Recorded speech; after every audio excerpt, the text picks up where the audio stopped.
Hey there, everyone. Welcome to another episode of Fantasy for the Ages, the show where father and son get together and talk about fantasy, science fiction, and other nerdy things we enjoy. We're bringing some science fiction to you today in a spoiler-lite book blast format. Zach's going to give his reactions to Book 8 of The Expanse by James S.A. Corey, Tiamat's Wrath. If you enjoyed this episode, don't forget to like it down below. Subscribe to our channel if you haven't done that yet. Leave us comments down below, especially telling us if you agree with Zach or if he's off his gourd. Either way, we love to hear it. We do respond.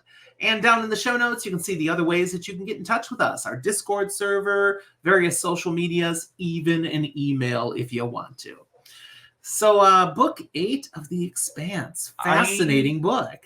I thought this one was tonally and structurally different from some of the others in a way that I quite liked. It had a little bit more focus on some backroom politics and the political machinations that happen here and there, as well as then some more covert style operations, but also with big moments and high stakes. And while the previous book lit a fuse, this one jumps a couple of years and we see where things are now and how they start to unravel.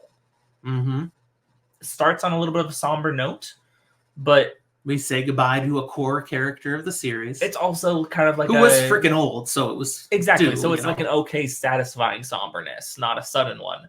We also get a couple of other big moments, many of them kind of sad, but kind of awesome, and some core characters go out in ways that are very fitting to their character. You know, it shares something with a few books back in the series where our core characters are all over the place. They're very split. They're not a group in this book. This does have that kind of vibe that Nemesis games did. Right. And yet Nemesis games, one of my lower favorites, because it was like some of these stories I liked, some of them I didn't as much. This one, I like pretty much all of the different spots, all the different stories. I'm engaged. I'm enjoying it. And this one, to me, hits that point of this year I've loved book twos. I've loved the second book in a series. Book 2 of a trilogy to love, And this is a book 2, even though it's a book 8. Now, I'll just put it out there. We're not talking about plot points, but my favorite character's experience in this book is actually Amos. Mine too, probably. Yeah. And I'm going to go a step further. We don't get a single POV chapter from him, and it's one of our favorite plot points. Right? And it's very him. It makes sense. Amos is such a broken character and acts true to his character in this series, in this book, even insofar as how things work out for Amos in this book. It's very accurate and true. And one of my favorite descriptions that I've ever heard people use about Amos, trying to describe who he is as a character, is, well, Amos is just Amos. And it is. He doesn't try to be anything for anybody else. He's just Amos. I like that. Yeah. And of course, James Holden. The Dancing Bear. Interesting.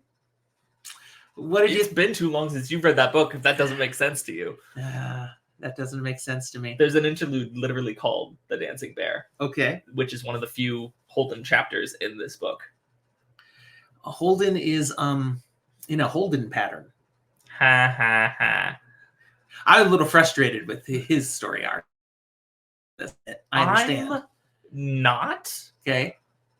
Because we get to see a darker side to him that is different. That's true. Than the previous, but there's reasons for him to be in a darker space. For sure. But we go back and we go like, what's the darker we've seen of Holden? We've seen him be a almost too casual with violence, guns blazing, go in there and get it done, Holden.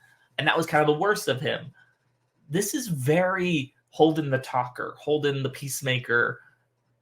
If he was a little bit more nefarious, Tyrion Lannister vibey. But I mean, that's not really who he is, unfortunately. But it's kind of who he's needing to become. Yeah. So it's dark for him. And it's him holding the survivor here in horrible circumstances that look nice, and how he still clings to elements of power and is successful in some things. Naomi Nagata, what do you think of her in this one? she undergoes huge changes here. Changes that make sense and build, and they connect through her history and what we've seen in the series. But it also feels like a funeral. It feels like a death of who she wants to be. Wow. No, that's well said. I like that. And it's very sad to see her becoming what she feels she needs to be instead of what she wants to be. Yeah. One more. Hopefully I don't mangle the name. Duarte. Winston Duarte. What do you think of this character? Or Teresa. No, the guy. Winston the dad. Duarte. His daughter's a whole other thing, which is also very cool. But in this book, a very interesting character. He's got a vision. In this book, he's not a bad guy. He's just misunderstood. He's got a very clear vision of how he thinks the world needs to be, how things need to be, and there's no room for people to disagree. He has the golden path. He's uncompromising. It is very Dune-esque. It is. He sees the way through. And I don't remember which character makes the observation, but someone makes the observation of this man is a genius at one thing, and that one thing makes him able to be this, to be in charge of all this. But that doesn't make him great or a genius at all these other things. But everyone else is convinced of that, so much so that he's convinced himself of it. And it's a very dangerous way to just like keep feeding that ego and where it might go beyond that. And yet it's still a relatively sympathetic character. And the interactions we get with Duarte and Holden and the way that they kind of like view each other has a level of mutual respect, even as they view enemies there. And it's in this book, you feel for him. And when things happen, you feel. You know, and one other element that I think is worth mentioning in this story here is we have people playing with advanced technology they don't understand. And that's been true of the series all along, but we get to see some of the nitty-gritty minutia as well as some things kind of falling through here because of it. Yes. Yeah. I really enjoyed this story. And so I think you did too. It's a little bit of a moment where we finally get to, if you build yourself up on things that you don't understand enough, there is room for you to fall and fall very far. I think it's fair to say this is a story where crap hits the fan. Some things don't go well. Yeah, the last book blew up what we thought we knew of the world. This one blows up what we thought could replace it as stability. And we have no idea what we can even grab to maintain a semblance of peace, order, and stability. Now, man? What happens now? So, of course, I was glad, you were glad, that when we finished this book, there was a final one waiting. For most of these, didn't have to wait. I read book to book to book with things between. I've interspersed them throughout other things.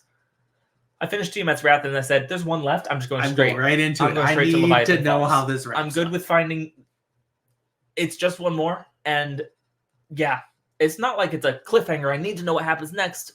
But there was a certain element of it's been building for 8 books. This is going to go somewhere. Yes. I got to go. Yeah. But that's it for now. We got to go. We're going to leave you here. Thanks for watching, everyone. We'll talk to you next time.